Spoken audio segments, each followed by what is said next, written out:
Primo caso di contagio in Africa, si teme per l'importazione del virus tramite gli sbarchi. La regione diffida Lati ha 30 giorni per adempiere a una serie di incombenze fin qui rinviate.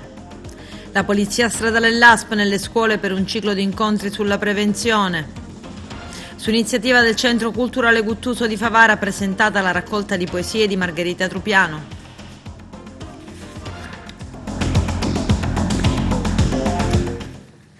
Bentrovati gentili telespettatori al nostro appuntamento con l'informazione. Come avete sentito dai titoli, primo caso di coronavirus confermato in Egitto, e mentre l'Africa si attrezza per affrontare l'emergenza sanitaria in Sicilia, si teme un'importazione del virus tramite sbarchi clandestini. C'è il servizio.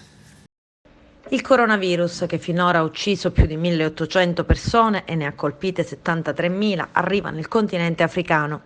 L'Egitto ha confermato il primo caso di paziente infetto e mentre l'Africa si attrezza per affrontare l'emergenza sanitaria, da noi si teme un'importazione del virus tramite sbarchi clandestini. In Italia la notizia è stata cavalcata da Lega e Fratelli d'Italia, tornati sull'urgenza di chiudere i porti ai migranti africani per evitare l'importazione del virus su navi e barconi. Le misure chieste dalla destra vanno dal blocco navale allo stop dei voli da e per l'Africa, passando per i maggiori controlli sanitari sugli immigrati sia al momento dello sbarco sia durante i periodi di permanenza nei centri di accoglienza. Salvini ha persino minacciato di denunciare il ministro Lamorgese se arriva sul barcone uno con il coronavirus. La Sicilia, geograficamente dirimpettaia del continente africano, è soprattutto terra di sbarchi. Infatti la provincia di Agrigento è quella in cui è stata registrata la maggiore ondata migratoria. Nessun grido di mero allarmismo, ma piuttosto un appello a scongiurare che la situazione possa essere sottovalutata. Gestione del servizio idrico, la regione diffida Lati di Agrigento a 30 giorni per adempiere ad una serie di incombenze fin qui rinviate. Lello Casesa. Se entro 30 giorni l'Assemblea Territoriale Idrica, cioè Lati, non risolverà alcuni importanti problemi fino adesso rinviati, la Regione siciliana nominerà un commissario straordinario. La nota ricevuta è chiara ed esplicita. Il Dipartimento regionale sottolinea in particolare che vi sono alcuni importanti provvedimenti di esclusiva competenza dell'Lati necessari ad assicurare la regolare gestione del servizio che oggi non sarebbero stati realizzati, e questo configura la sussistenza del rischio di gravi danni ambientali ed economici per il territorio e la collettività. Ricordiamo infatti che la nota fa seguito ad una interlocuzione avuta con i commissari prefettizi di Girgenti Acque, che sono seriamente preoccupati per il rischio della sospensione del servizio idrico integrato a causa del deficit finanziario strutturale. Tra le problematiche maggiori vi è la mancata procedura di individuazione dei comuni beneficiari della gestione diretta, che non consente di definire univocamente il perimetro della gestione unica, con refluenze sull'elaborazione del piano d'ambito e le procedure di acquisizione delle reti e degli impianti rientranti nella gestione unica dell'ambito. L'intera documentazione, ricordiamo, è stata trasmessa anche alla Procura della Corte dei Conti. Adesso Lati ha 30 giorni di tempo per approfondire e dipanare le carenze riscontrate e nel caso contestarle nel merito. L'ingegnere Francesco Vitellaro è il nuovo capo dell'ufficio tecnico del Comune di Agrigento. La nomina a dirigente per quanto a tempo determinato è stata disposta ieri dagli uffici dell'ente al seguito di un avviso interno al quale avevano partecipato in 4. Il Comune al momento non può provvedere alla nomina di un nuovo dirigente a tempo indeterminato, ma era sprovvisto della figura tecnica ormai da alcuni mesi dal pensionamento dell'ingegnere Principato. Ad esprimere plauso per la nomina di Vitellaro il presidente dell'Ordine degli Architetti di Agrigento, Alfonso Cimino.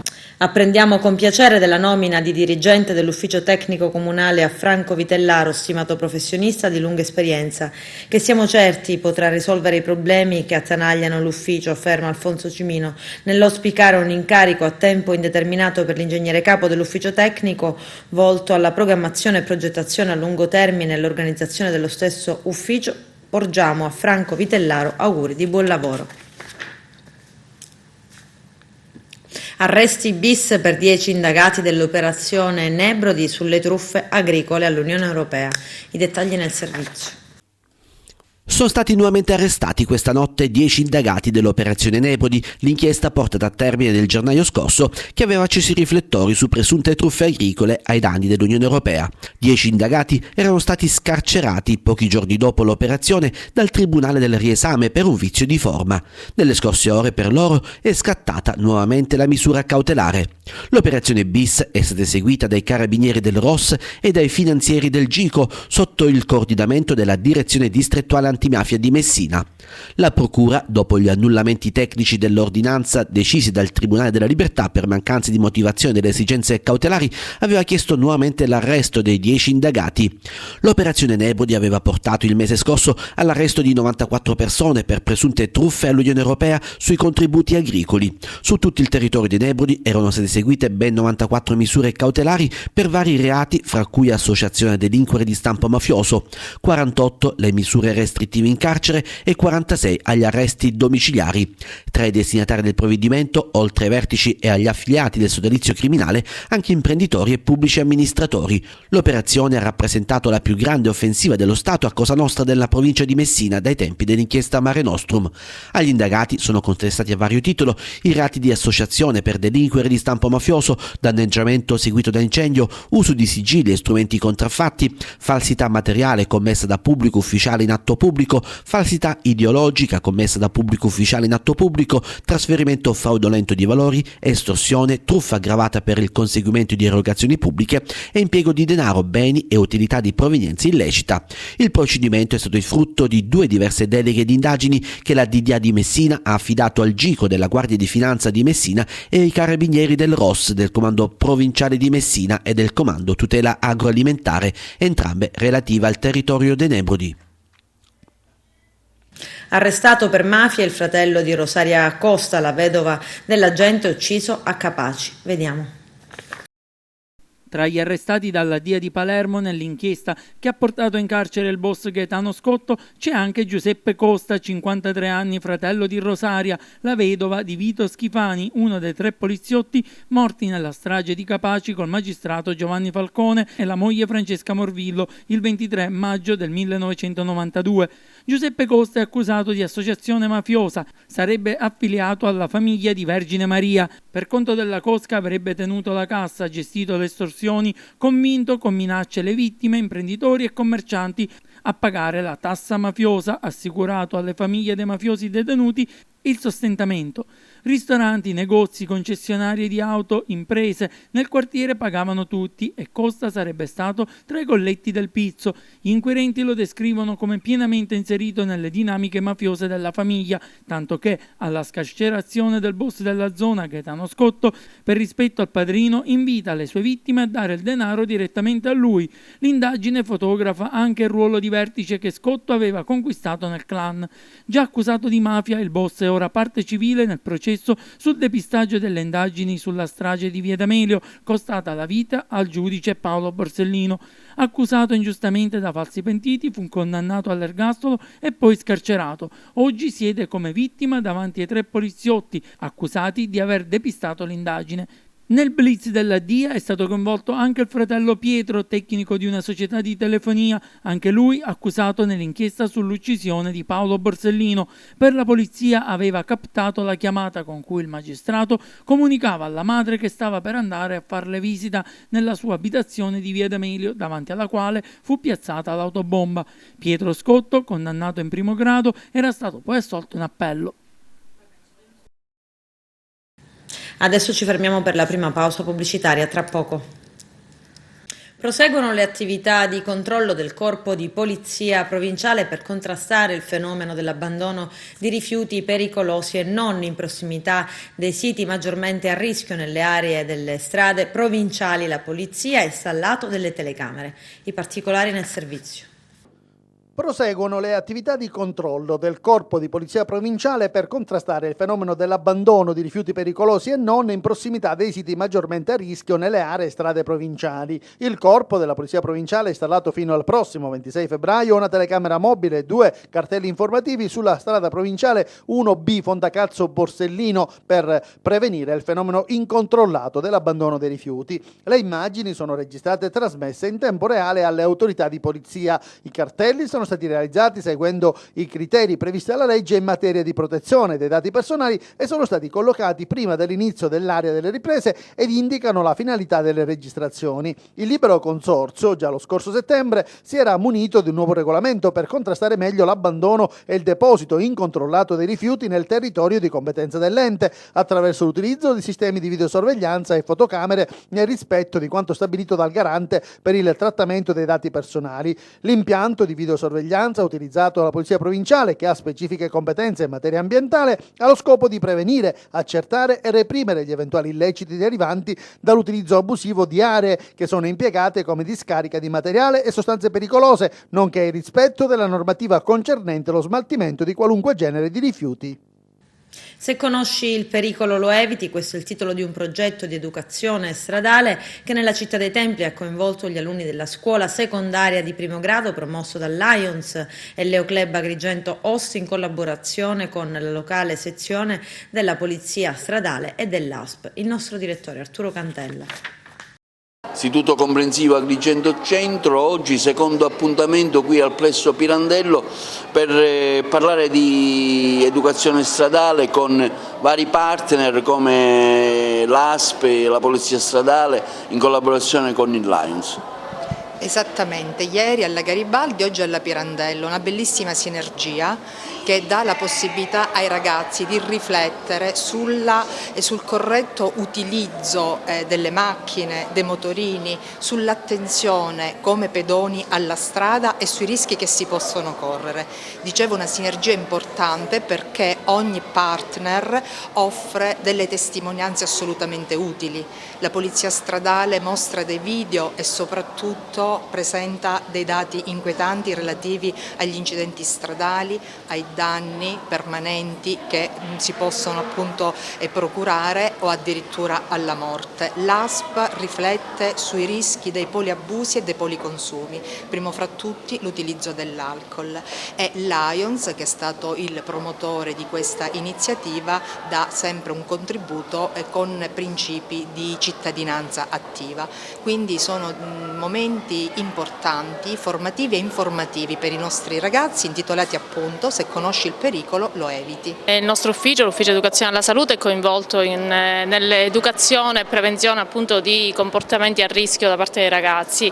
E in questo caso oggi e ieri nella scuola Istituto Agrigento Centro stiamo affrontando il tema dell'alcol e degli incidenti stradali.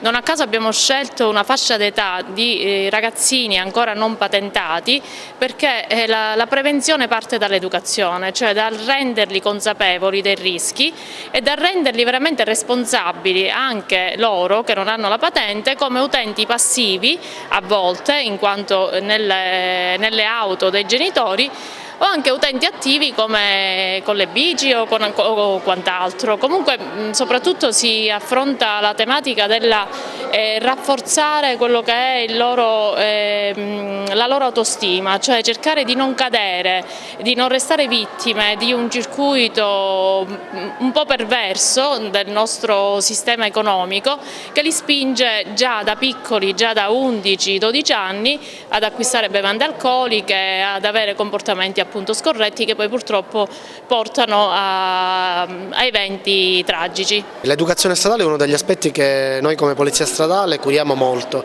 perché oltre ai controlli su strada, oltre alle sanzioni che effettuiamo, uno degli aspetti più importanti è l'educazione stradale, proprio per cambiare l'approccio che si ha nei confronti della strada, nei confronti dell'utilizzo della strada, perché è importante rendersi conto, percepire i rischi che si corrono nella strada. Il nostro sforzo facendo sanzioni, aumentando il controllo del territorio è nulla se proprio non si cambia, è un fatto proprio culturale, se non si cambia questo approccio nei confronti della strada, e purtroppo le cronache attuali di quello che succede in Italia lo testimoniano. Il secondo appuntamento, siamo impegnati in questa campagna di prevenzione nelle scuole grazie alla Polizia Stradale e all'ASP che collaborano in questo progetto di conoscenza dei pericoli che ci sono sulla strada e naturalmente invogliamo i ragazzi ad evitarli questi pericoli, dall'uso del cellulare nelle macchine al non utilizzo della cintura, al non utilizzo di alcolici mentre si sta guidando. Per cui è un impegno che i Lions stanno portando avanti in alcune scuole agrigentine, per cui siamo impegnati fortemente e speriamo di produrre prevenzione e che ci siano meno incidenti per il futuro.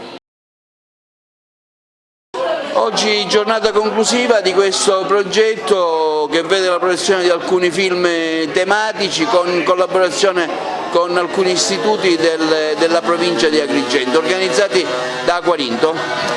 Sì, diciamo è il momento finale di un laboratorio cinematografico che si è concretizzato attraverso la proiezione di 3 film sulle tematiche della diversità e dell'immigrazione. 3 film che diciamo, hanno coinvolto in questa manifestazione degli istituti secondari della nostra città e che in questa giornata vogliamo ringraziare per la partecipazione. Diciamo che è stato un laboratorio estremamente interessante perché i giovani appunto attraverso questi momenti hanno avuto degli spunti di riflessione molto interessanti e oggi verranno premiati alcuni di essi che hanno fatto degli elaborati proprio in questo senso. Questo progetto diciamo, rientra nell'attività del SIPROIMI di Agrigento, appunto attività che è rivolta ai richiedenti protezione internazionale e queste sono attività di sensibilizzazione verso i giovani della nostra città, specialmente in questo momento che diciamo, queste attività di sensibilizzazione vanno riprese con tanto vigore. Che la rassegna cinematografica si presta molto, voglio dire, l'incrocio fra civiltà, quindi chi più del CIPIA, avendo una presenza notevole di alunni extracomunitari, diciamo, può condividere queste iniziative. Io sono contento, abbiamo aderito con i ragazzi con molto impegno, con molta disponibilità, e l'associazione Aquarinto, che si distingue sempre su questi temi, a loro vanno diciamo, il nostro ringraziamento. Oggi alcuni di questi ragazzi saranno premiati e io come dire, per loro penso che quando questi ragazzi ricevono un premio, essendo sempre in una terra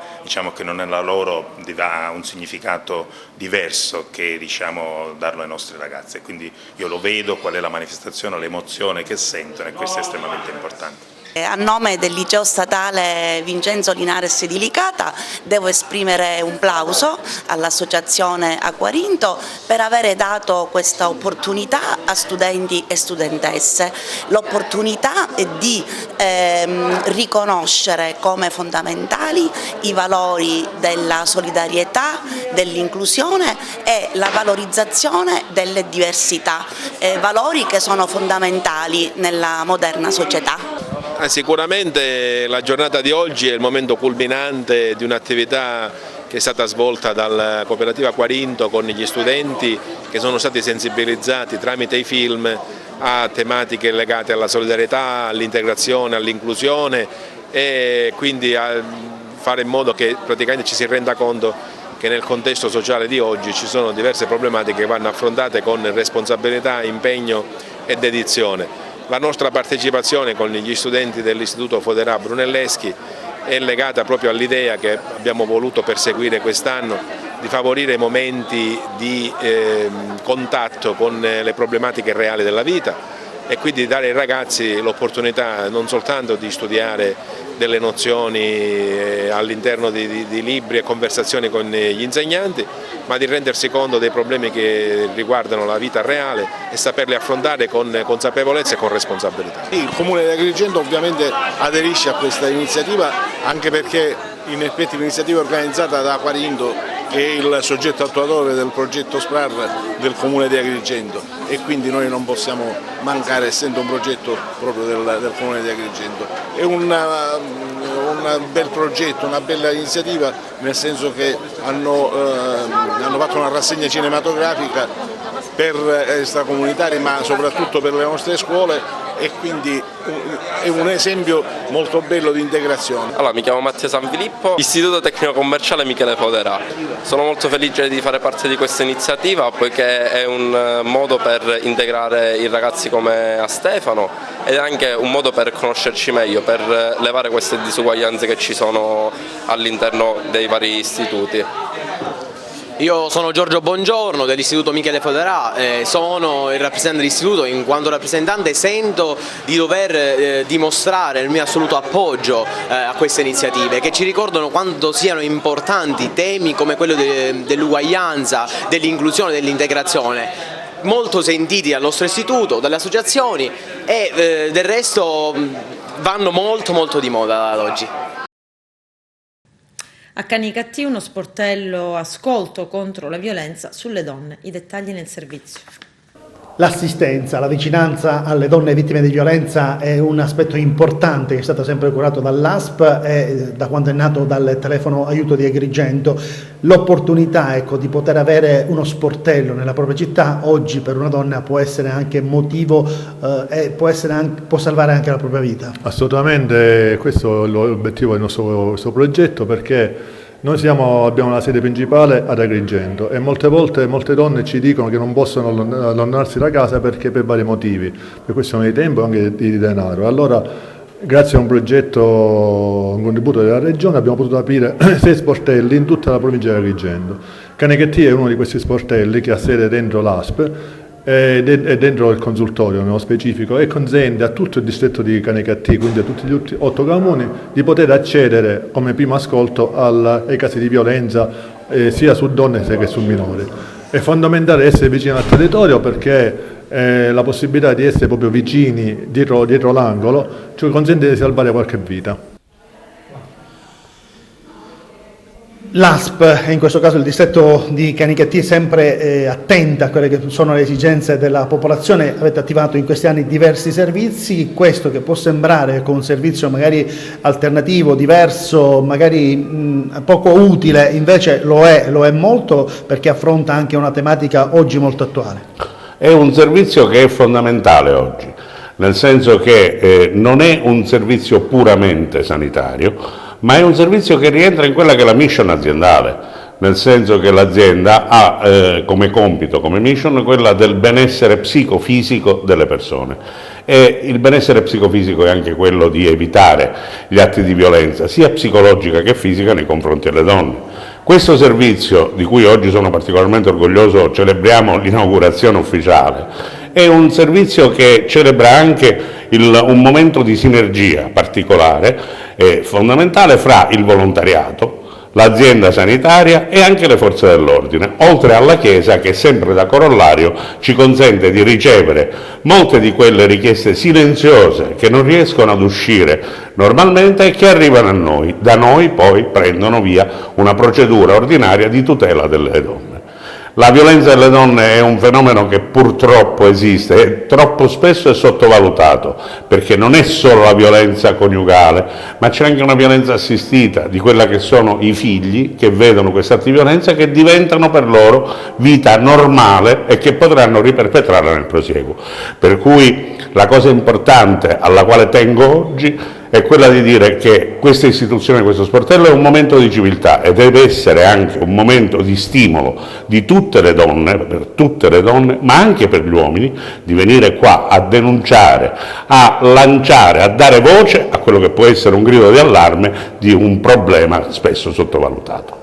Dottoressa, siete partiti con una cornetta, si fa per dire, ecco, siete arrivati oggi ad essere punto di riferimento nel contrasto a quello che può essere la violenza sulle donne, e siete un punto di riferimento. La presenza quindi in zone dislocate da Agrigento, punto centrale, quanto può aiutare a far crescere il telefono aiuto? Sì, dal 2003 Telefono Aiuto ha sede ad Agrigento, però da qualche anno ci siamo accorti ed è diventato necessario essere più vicini alle donne, perché la violenza economica spesso è una delle violenze che ha un'alta percentuale nel nostro territorio. Quindi ci siamo detti, e grazie anche a un progetto regionale, di arrivare più vicini alle donne. Quindi abbiamo dal mese di novembre aperto 6 nuovi sportelli, grazie al protocollo con l'ASPE, all'interno dei servizi sanitari. Quindi questa mattina parte il progetto qui a Canicattì, ma ci sono stati anche aperti a Bivona, Casteltermini, Licata, Ribera e Sciacca, oltre la sede comunque che rimane di Agrigento. Quindi diamo la possibilità, arriviamo noi più vicini alle donne, quindi le donne che in questi anni non sono potute arrivare ad Agrigento perché non hanno i soldi per pagare il biglietto dell'autobus o non hanno la possibilità di allontanarsi dalla loro casa per così tanto tempo, quindi ci saranno le operatrici che 2 volte a settimana saranno presso lo sportello ad ascoltare le donne, e non solo, perché il coordinamento sarà sempre del centro, quindi tutti i servizi che il centro antiviolenza fornisce alle donne saranno anche di queste donne che si rivolgeranno agli sportelli. In 20 anni, quante sono state un po' le richieste di aiuto, i casi trattati, tra l'altro ricordiamo che in alcuni casi vi siete anche costituiti parte civile a fianco delle donne nei tribunali. Sì, il centro antiviolenza ha un personale specializzato, uno staff specializzato e professionisti. Sono oltre 7.800 le chiamate che sono arrivate in questi anni. Tantissimi sono i casi poi presi in carico, perché spesso la donna magari chiama e vuole rimanere diciamo solo al telefono, perché magari ancora c'è la paura di essere riconosciute o la vergogna di provare di essere vittima di violenza. Ma io dico sempre che la vergogna è di chi commette il reato, non di chi lo subisce. In questi anni soprattutto le percentuali sono alte di donne che invece hanno deciso di denunciare, perché il nostro obiettivo è anche quello di portarle alla denuncia, una denuncia consapevole, cioè la donna deve essere consapevole del passo che fa, e questo è importante grazie anche alla collaborazione delle forze dell'ordine, perché in questi anni grazie alla collaborazione ai protocolli d'intesa, ma più che altro alla collaborazione personale proprio con gli operatori, le donne si sono sentite sempre più vicine, anche gli operatori delle forze di polizia. L'operatore di forza di polizia non è solo quello che arresta, ma è anche quello che ascolta. Quindi insieme abbiamo fatto anche questo lavoro anche in corsi di formazione, proprio per parlare tutti la stessa lingua, per poter essere più vicini alle donne ed essere tutti consapevoli che il nostro obiettivo è salvare le vite di queste donne. Lo stereotipo è che chiamano donne, ma vi è capitato che al telefono dall'altra parte della cornetta ci fosse stato un uomo, per esempio, che ha denunciato di essere vittima di violenza da parte della donna, della moglie? Sì, ci sono tante situazioni di uomini che chiedono anche un'informazione. Sicuramente per l'uomo è ancora più difficile per la donna, perché dobbiamo ancora di più abbattere uno stereotipo dell'uomo che è più forte e quindi la donna è sesso debole, quindi se chiede aiuto può essere tra virgolette normale.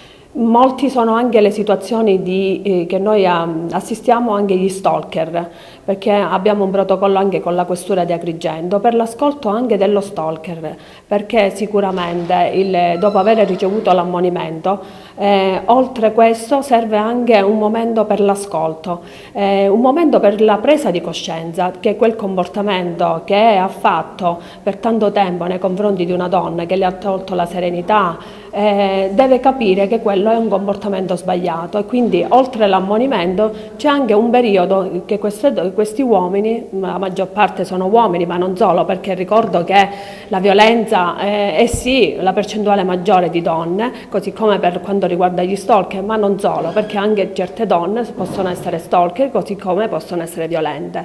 Quindi l'aiuto che noi possiamo dare a queste vittime e agli autori è quella della presa di coscienza dei comportamenti sbagliati. Pronto, telefono aiuto? Sì, ci troviamo nella sede di Canicattì, nel distretto sanitario, in via Pietromica 10. Adesso ci fermiamo per la seconda ed ultima pausa pubblicitaria, tra poco. Su iniziativa del Centro Culturale Guttuso di Favara ha presentato il libro di poesie della nostra Margherita Trupiano dal titolo Emozioni nella valle. Vediamo.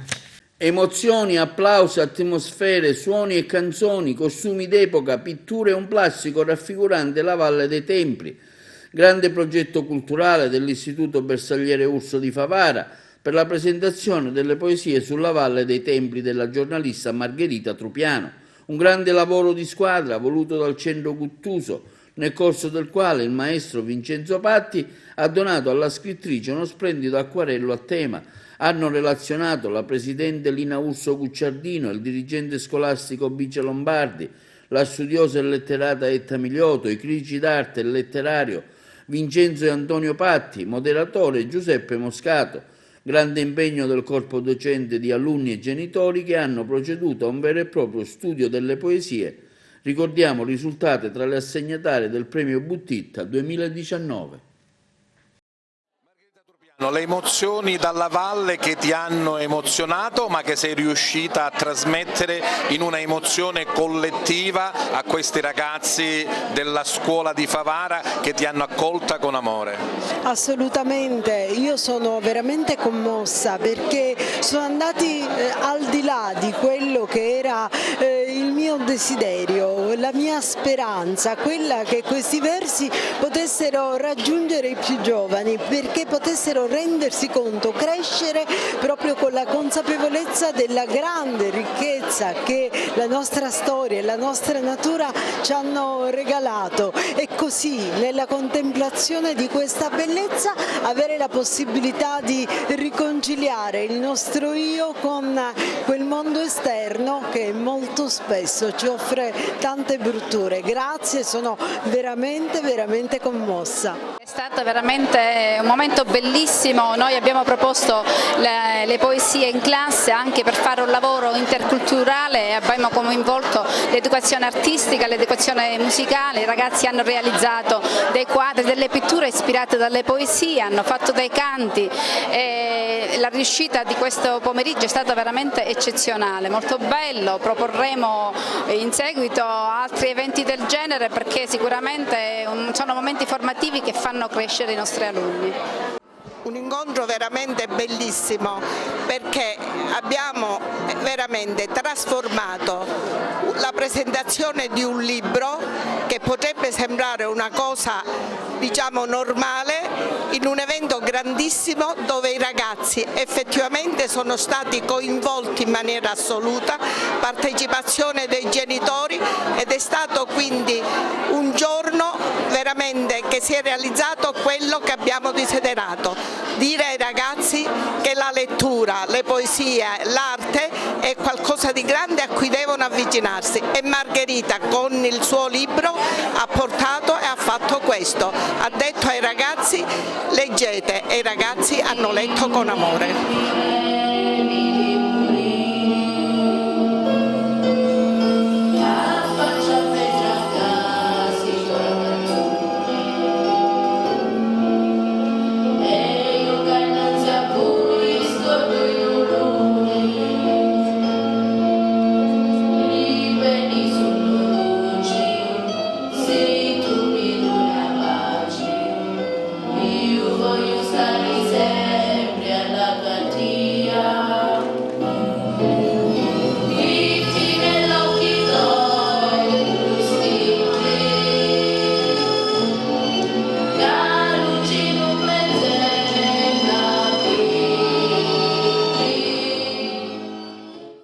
L'agrigentina Maricetta Lombardo è nuovamente candidata al David di Donatello per l'anno 2020 per il film Pinocchio di Matteo Garrone con Benigni. La selezione è stata fatta fra le pellicole uscite dal 1 gennaio e il 31 dicembre del 2019. A votare per scegliere chi candidare al prestigioso premio è stata la giuria dell'Accademia. L'agrigentina Maricetta Lombardo ha già vinto 2 David con Gomorra e l'altro con Dogman. Nuovo film di Carlo Verdone presentato in anteprima a Palermo. Si vive una volta sola, racconta di 4 abili medici che sono un disastro nella vita privata. Vediamo. Io credo che ascoltando poc'anzi le parole della conferenza stampa, un messaggio che tu hai lanciato fra i tanti è stato quello di imparare di questi tempi a riamare la vita. Riamare la vita significa più che altro anche spolverare un po' di memoria storica, perché uno dei grandi guai dell'oggi, dei giovani di oggi, è che non conoscono il passato, non sanno niente di quello che c'è stato prima. Non dico che tutti sono così, ma gran parte sono così, dal punto di vista culturale, dal punto di vista storico. non sanno niente, non sanno nulla. Io in una grande scuola di cinema ho chiesto quali film di Tognazzi avevano visto. Mi hanno detto, ma quali sono 3 i Tognazzi? Dico, quali sono i 3 Tognazzi? Beh, c'è Gianmarco, poi c'è Maria Sole, poi c'è... Hanno detto tutti tranne che Ugo Tognazzi. Io dico, ma scusate, dove volete arrivare voi? A fare i registi? Voi non arriverete da nessuna parte. Ma no, ma adesso lo studieremo, sì, vabbè.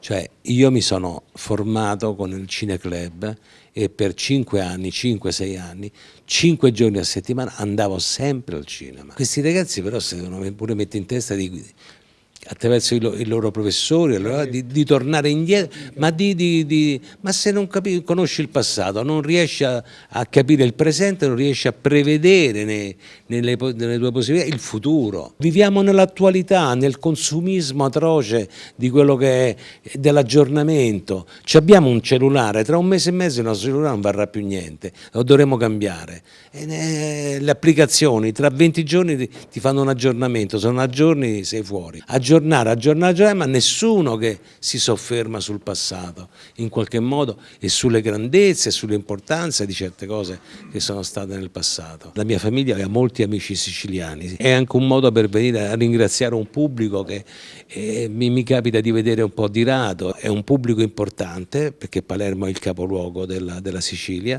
e quindi il mio tour va inserito assolutamente. C'è anche un attimo una parentesi sulla salute che è importante, però è un film che parla dell'amicizia e delle varie declinazioni dell'amicizia, dagli scherzi dove lui è sempre preso di mira, ritorniamo ad essere seri e cerchiamo di aiutare, però succedono 10.000 colpi di scena in quel viaggio, quindi aspettatevi qualsiasi cosa. La commedia deve avere poesia, deve avere dei momenti di poesia, se no non vale niente. Credo di aver interpretato un personaggio che non mi assomiglia molto, il personaggio del film non è presente molto con sua figlia.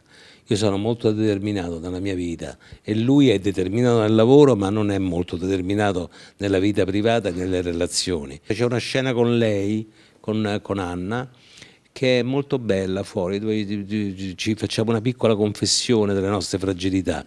Ecco, quella un po' mi assomiglia in qualche modo. Io ho molte amiche donne, ogni tanto mi apro con qualche mia amica e ricevo sempre degli ottimi consigli.